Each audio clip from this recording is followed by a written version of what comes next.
Amos. When someone tells you about political background, when you're told about political background, it's basically to do with politics, yes? And politics, you know very well, is about the governance. Like now in this county, we have a governor, right? Yes. And then in the country, the whole country, we have a president. That is all about governance, and we choose them after every 5 years.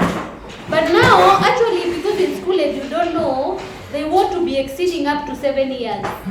Even the MCAs, is it, I don't know what to call it, those who do history, I did geography. They want to pass that bill. I don't know whether it's a bill or I don't understand.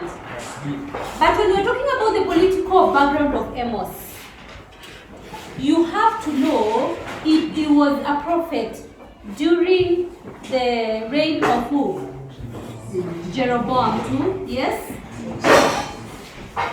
Jeroboam II. And then there was who? Uzziah. And Jeroboam II was for the northern kingdom, right? And then Uzziah was for the southern. So northern, you always write like this so that you remember. He was for the northern, while Uzziah was for the what? Southern.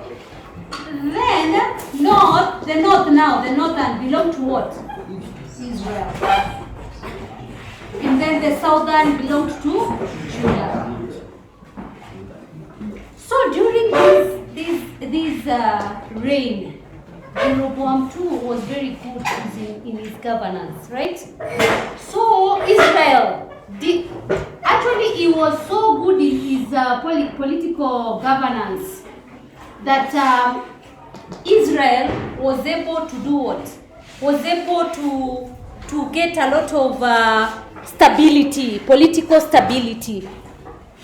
And because there was political stability, it means that Israel was what? Secure. So this is the time that Amos came. And remember, Amos was from the what? The southern. Was from the southern kingdom.